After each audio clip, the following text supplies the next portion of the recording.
Hello everyone, welcome to my YouTube channel UPSC with रश्मि।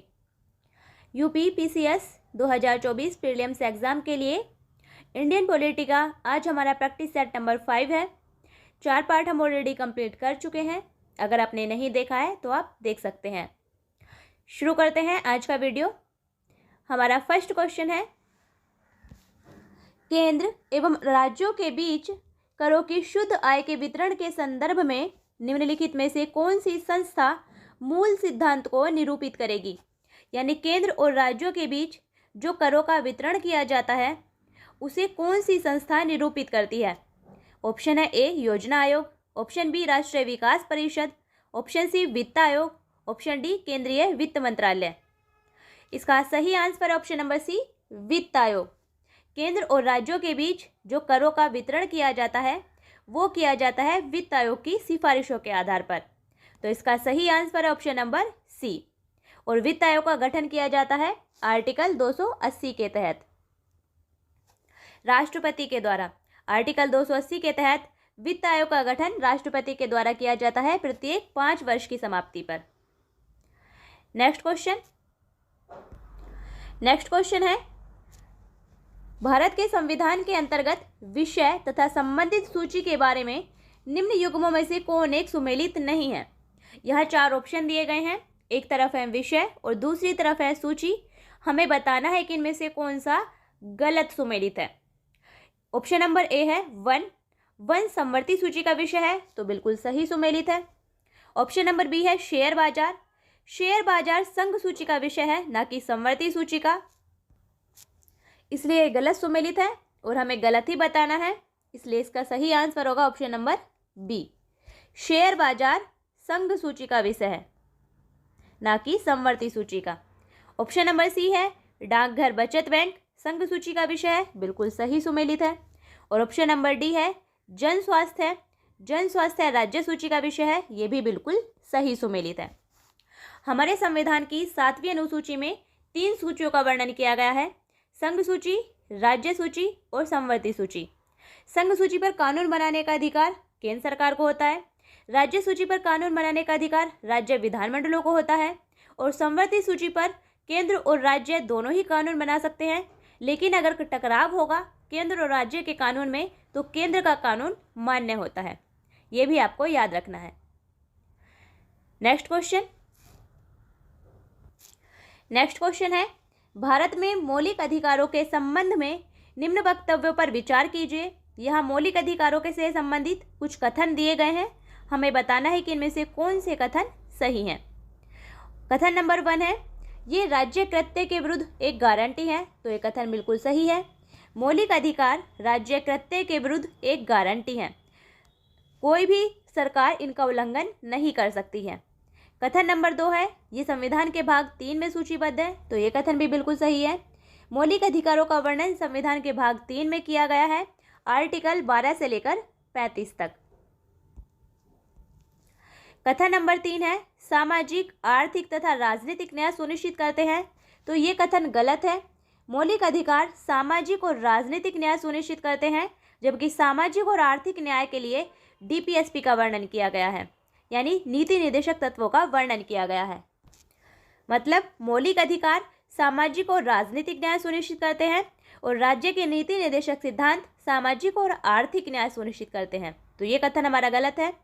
कथन number 4 है, यह संयुक्त राज्य अमेरिका में अधिकारों के बिल की भांति नहीं है, तो ये कथन भी गलत है, क्योंकि मौलिक अधिकार हमें संयुक्त राज्य अमेरिका में अधिकारों के बिल की भांति ही है। इसलिए हमारा सही आंसर होगा कथन 1 और 2 सही है, यानी ऑप्शन नंबर ए हमारा सही आंसर है।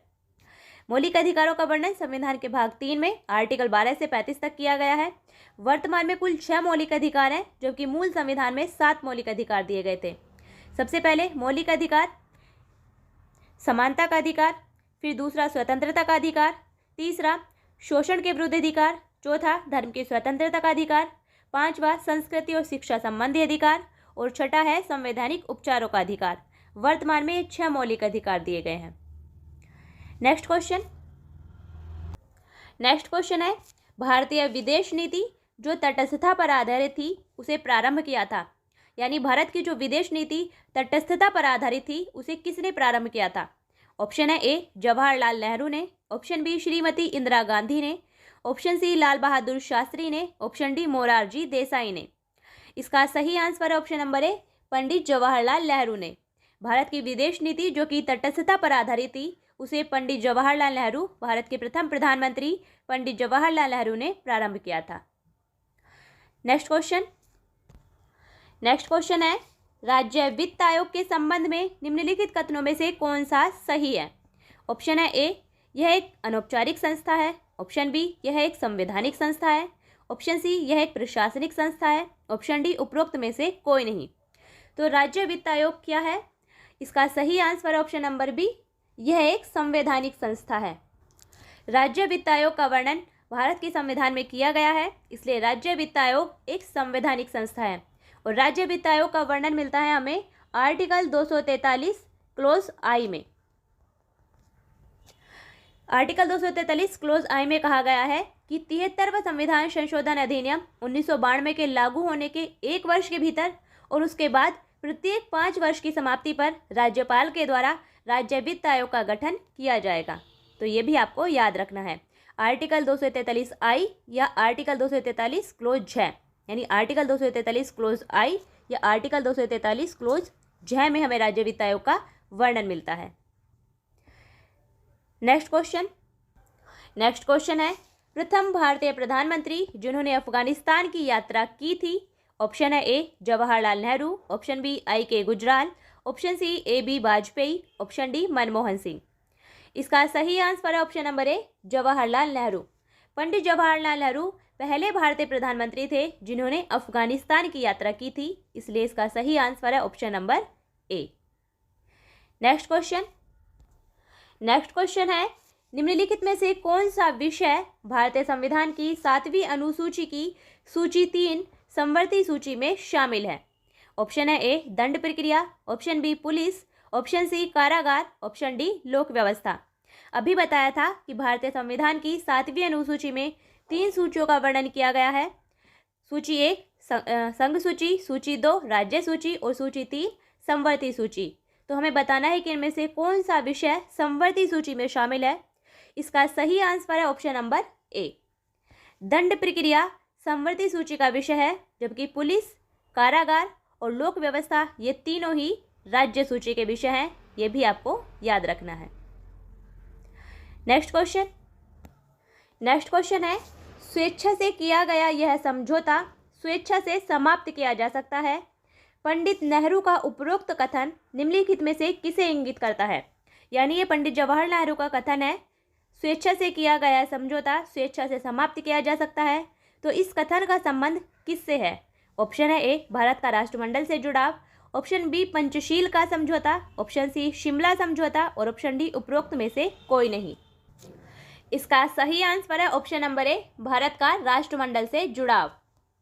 ये कथन पंडित जवाहरलाल नेहरू के द्वारा कहा गया था भारत के राष्ट्रमंडल से जुड़ाव के संबंध में। राष्ट्रमंडल क्या है अब? यानी कॉमनवेल्थ राष्ट्रमंडल है। जो ब्रिटेन के उपनिवेशी देश थे उनका एक संगठन है राष्ट्रमंडल। सभी जो ब्रिटेन के उपनिवेश देश थे लगभग वो सभी इस राष्ट्रमंडल के सदस्य हैं और इसका जो अध्यक्ष होता है वो हमेशा ब्रिटेन का सम्राट या महारानी होती है। तो जब भारत ने राष्ट्रमंडल की सदस्यता ग्रहण की थी मई 1949 में, तब भारत की आलोचना करते हुए कहा गया था कि भारत संप्रभु नहीं है, क्योंकि भारत राष्ट्रमंडल का सदस्य बन गया है जिसका सम्राट हमेशा यानी जिसका अध्यक्ष हमेशा ब्रिटेन का सम्राट या उसकी महारानी होती है। तो इसका उत्तर देते हुए पंडित जवाहरलाल नेहरू ने कहा था कि राष्ट्रमंडल से जुड़ाव स्वेच्छा से किया गया एक समझौता है जिसे स्वेच्छा से ही समाप्त किया जा सकता है। उसमें भारत के प्रति कोई बाध्यता का प्रावधान नहीं है, इसलिए भारत पूर्ण रूप से संप्रभु देश है। तो ये कथन सही है ऑप्शन नंबर ए से, यानी ये कथन भारत के राष्ट्रमंडल से जुड़ाव के संबंध में पंडित जवाहरलाल नेहरू के द्वारा कहा गया था, इसलिए इसका सही आंसर है ऑप्शन नंबर ए। नेक्स्ट क्वेश्चन है भारत के संविधान की चौथी अनुसूची विवेचित करती है। ऑप्शन है ए राज्यसभा में स्थानों के आवंटन को, ऑप्शन बी राजनीतिक दल बदल को, ऑप्शन सी पंचायत व्यवस्था को, ऑप्शन डी भाषाओं को। इसका सही आंसर है ऑप्शन नंबर ए राज्यसभा में स्थानों के आवंटन को। भारतीय संविधान में जो चौथी अनुसूची है उसमें वर्णन किया गया है राज्यसभा में स्थानों के आवंटन का, इसलिए इसका सही आंसर है ऑप्शन नंबर ए। भारतीय संविधान में मूल रूप से 8 अनुसूचियां थी, लेकिन वर्तमान में 12 अनुसूचियां हैं। 9वीं, 10वीं, 11वीं और 12वीं अनुसूचियों को विभिन्न संविधान संशोधनों के माध्यम से संविधान में शामिल किया गया है, ये भी आपको याद रखना है। आगे भी देख लेते हैं। इनमें से जो राजनीतिक दल बदल है ऑप्शन नंबर बी में, इसका वर्णन किया गया है संविधान की 10वीं अनुसूची में। ऑप्शन नंबर सी है पंचायती व्यवस्था। पंचायती व्यवस्था का वर्णन किया गया है संविधान की अनुसूची 11 में। और ऑप्शन नंबर डी है भाषा। तो भाषा का वर्णन मिलता है हमें संविधान की अनुसूची 8 में, यह भी आपको याद रखना है। नेक्स्ट क्वेश्चन है फोर्थ एस्टेट यानी फोर्थ स्टेट या चतुर्थ स्तंभ क्या है। ऑप्शन है ए क्रिकेट टीम का 12वां खिलाड़ी। ऑप्शन बी सड़क, रेल और हवाई जहाज के अतिरिक्त यातायात का साधन। ऑप्शन सी कृषि क्षेत्र की बड़ी सहकारिता संस्था। Option D press. इसका सही answer option number D press यानी मीडिया। फोर्थ स्टेट यानी चतुर्थ स्तंभ कहा जाता है प्रेस को। लोकतंत्र का चौथा स्तंभ कहा जाता है प्रेस यानी मीडिया को, इसलिए इसका सही आंसर है option number D. Next question है भारतीय संविधान के किस अनुच्छेद के अंतर्गत अखिल भारतीय सेवाओं का प्रावधान किया गया है। ऑप्शन है ए अनुच्छेद 310। ऑप्शन बी अनुच्छेद 311। ऑप्शन सी अनुच्छेद 312। ऑप्शन डी अनुच्छेद 313। इसका सही आंसर ऑप्शन नंबर सी अनुच्छेद 312। अनुच्छेद 312 के तहत अखिल भारतीय सेवाओं का प्रावधान किया गया है, इसलिए इसका सही आंसर ऑप्शन नंबर सी। अनुच्छेद 312 में कहा गया है कि यदि राज्यसभा अपने उपस्थित और मत देने वाले सदस्यों के कम से कम 2/3 बहुमत के द्वारा यह संकल्प पारित कर देती है तो संसद विधि के द्वारा अखिल भारतीय सेवाओं का प्रावधान कर सकती है। नेक्स्ट क्वेश्चन है वित्त आयोग का गठन किया जाता है। ऑप्शन है ए 4 वर्ष की अवधि के लिए। ऑप्शन बी 5 वर्ष की अवधि के लिए। ऑप्शन सी 7 वर्ष की अवधि के लिए। ऑप्शन डी 10 वर्ष की अवधि के लिए। इसका सही आंसर ऑप्शन नंबर बी 5 वर्ष की अवधि के लिए। वित्त आयोग का गठन आर्टिकल 280 के तहत राष्ट्रपति के द्वारा 5 वर्ष की अवधि के लिए किया जाता है और वित्त आयोग में 1 अध्यक्ष और 4 अन्य सदस्य होते हैं, ये भी आपको याद रखना है।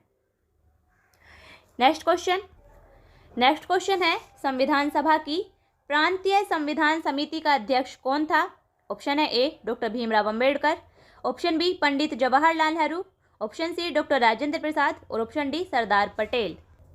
इसका सही answer option number D Sardar Patel.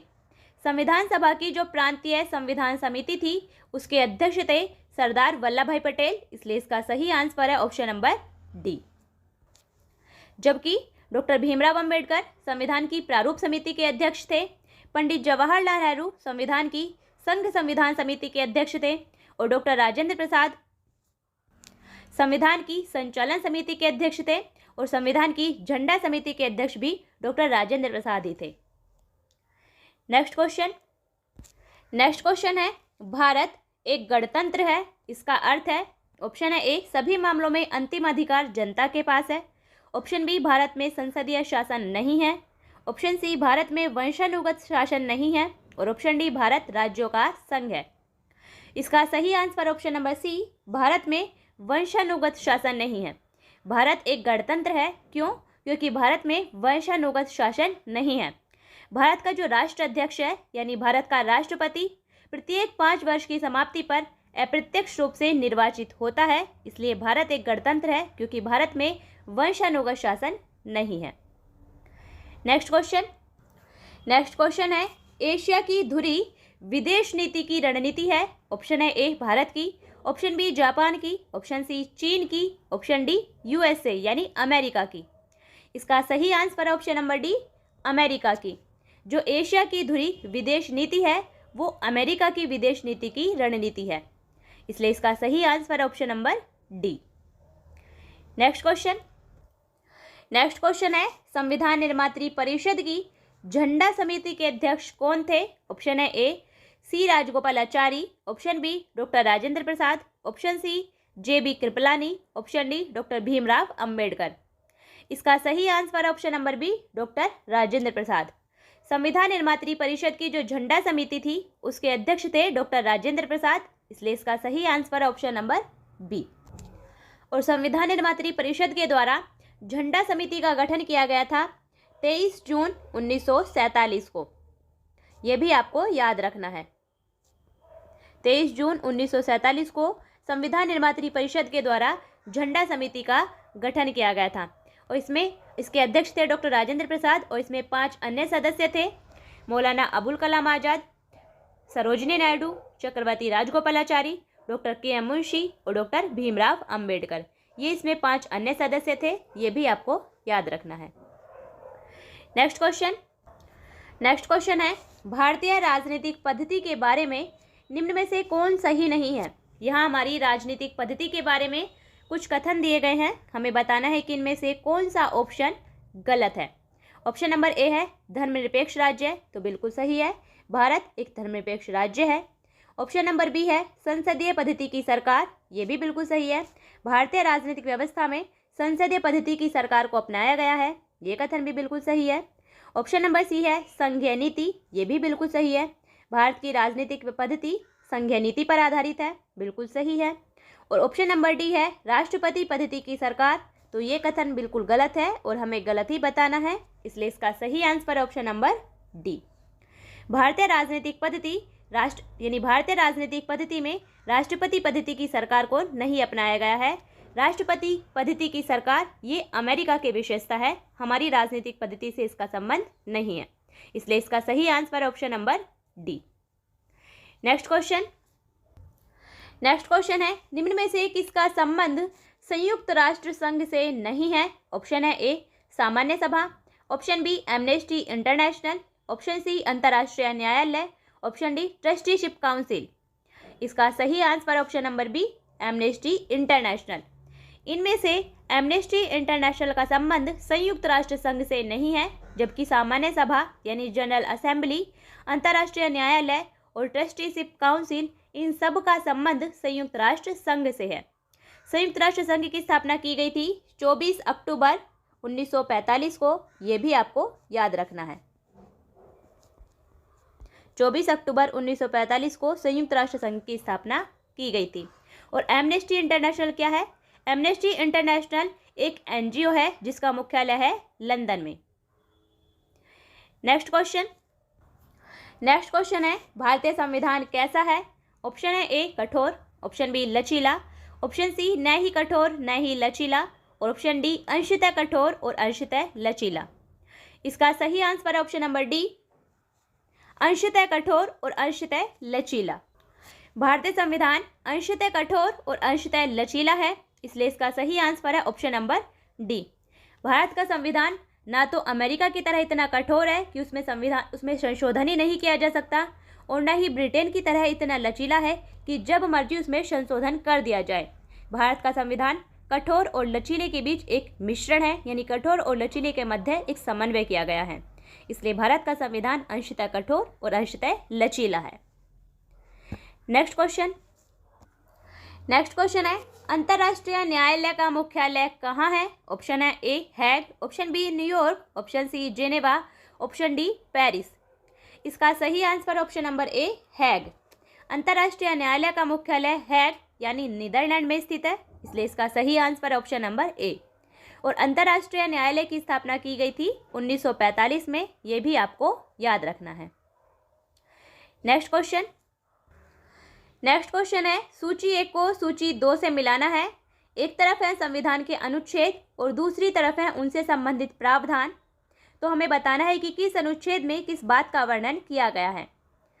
ए है हमारा विधानतः नए राज्यों को शामिल करना, इसका वर्णन किया गया है संविधान के आर्टिकल 2 में, तो ए का है हमारा 2 यानी विधानतः नए राज्यों को शामिल करना, यह वर्णित किया गया है संविधान के अनुच्छेद 2 में। बी है हमारा समता का अधिकार, समता का अधिकार का वर्णन किया गया है संविधान के अनुच्छेद 14 में, तो बी का है हमारा 1। सी है गिरफ्तारी और निरोध से संरक्षण, कुछ दशाओं में गिरफ्तारी और निरोध से संरक्षण, इस बात का प्रावधान किया गया है संविधान के अनुच्छेद 22 में, तो सी का है हमारा 4। और डी है राष्ट्रपति का विधेयक को अनुमति देने का अधिकार, इस बात का वर्णन किया गया है संविधान के अनुच्छेद 111 में।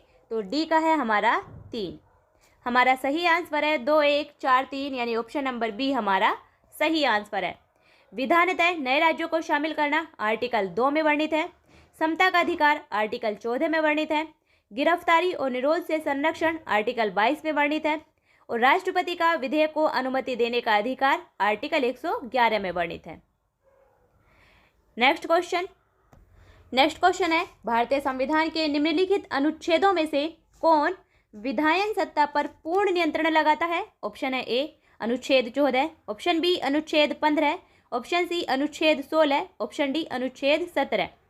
इसका सही आंसर है ऑप्शन नंबर ए अनुच्छेद 14। अनुच्छेद 14 विधायन सत्ता पर पूर्ण नियंत्रण लगाता है। क्यों? क्योंकि अनुच्छेद 14 में वर्णन किया गया है कि किसी भी व्यक्ति को विधि के समक्ष समता या विधियों के समान संरक्षण से वंचित नहीं किया जाएगा। इसलिए इसका सही आंसर है ऑप्शन नंबर ए। अनुच्छेद 15 में वर्णन किया गया है, आगे देख लेते हैं। अनुच्छेद 15 में वर्णित है कि किसी भी व्यक्ति के साथ धर्म, मूल वंश, लिंग, जाति, जन्म स्थान या इनमें से किसी भी आधार पर विभेद नहीं किया जाएगा। अनुच्छेद 16 में वर्णित किया गया है लोक नियोजन के विषय में अवसर की समानता का। और अनुच्छेद 17 के तहत अस्पृश्यता के उन्मूलन का अंत किया गया है। नेक्स्ट क्वेश्चन है वित्त आयोग राष्ट्रपति को संस्तुति भेजने में मुख्य रूप से संबंधित है। ऑप्शन है ए राज्यों को दिए जाने वाले अनुदान के सिद्धांत से, ऑप्शन बी राज्यों एवं केंद्र के बीच करों के बंटवारे से, ऑप्शन सी न तो ए और न ही बी, ऑप्शन डी ए और बी दोनों से। इसका सही आंसर है ऑप्शन नंबर डी ए और बी दोनों से। वित्त आयोग जिसका गठन किया जाता है राष्ट्रपति के द्वारा आर्टिकल 280 के तहत। तो वित्त आयोग राष्ट्रपति को अपनी सिफारिशें देता है राज्यों को दिए जाने वाले अनुदान के सिद्धांतों के बारे में और राज्यों तथा केंद्र के बीच करों के बंटवारों के बारे में। तो इसका सही आंसर है ऑप्शन नंबर डी ए और बी दोनों ही बिल्कुल सही हैं। नेक्स्ट क्वेश्चन है भारतीय संविधान के कौन से अनुच्छेद नागरिकता से संबंधित है? ऑप्शन है ए अनुच्छेद 3 से 10, ऑप्शन बी अनुच्छेद 4 से 11, ऑप्शन सी अनुच्छेद 5 से 11, ऑप्शन डी अनुच्छेद 6 से 11। इसका सही आंसर ऑप्शन नंबर सी अनुच्छेद 5 से 11। भारतीय संविधान के जो अनुच्छेद 5 से 11 है वो नागरिकता से संबंधित है, इसलिए इसका सही आंसर है ऑप्शन नंबर सी। और नागरिकता का वर्णन किया गया है भारतीय संविधान के भाग 2 में, ये भी आपको याद रखना है। नेक्स्ट क्वेश्चन है भारतीय संविधान में किस प्रकार की शासन प्रणाली की व्यवस्था की गई है? ऑप्शन है ए लोकतंत्रात्मक, ऑप्शन बी अध्यक्षात्मक, ऑप्शन सी संसदात्मक, ऑप्शन डी अर्ध लोकतंत्रात्मक। इसका सही आंसर ऑप्शन नंबर सी संसदात्मक। भारतीय संविधान में संसदात्मक प्रकार की शासन प्रणाली की व्यवस्था की गई है, इसलिए इसका सही आंसर ऑप्शन नंबर सी। और संसदात्मक शासन व्यवस्था में क्या होता है? संसदात्मक शासन व्यवस्था में कार्यपालिका के सदस्य विधायिका में से ही चुने जाते हैं और कार्यपालिका अपने प्रत्येक कार्य के लिए विधायिका यानी लोकसभा के प्रति जवाबदेह होती है। ये भी आपको पता होना चाहिए। ये था हमारा आज का वीडियो जिसमें हमने इंडियन पॉलिटी से रिलेटेड क्वेश्चन डिस्कस किए हैं। 4 पार्ट हम ऑलरेडी कंप्लीट कर चुके हैं। अगर आपने अभी तक नहीं देखे हैं तो आप देख सकते हैं। अच्छे से पढ़िए, रिवाइज करिए और ये भी बताइएगा कि आपके कितने क्वेश्चन सही हैं। फिर मिलते हैं नेक्स्ट वीडियो में, तब तक के लिए बेस्ट ऑफ लक।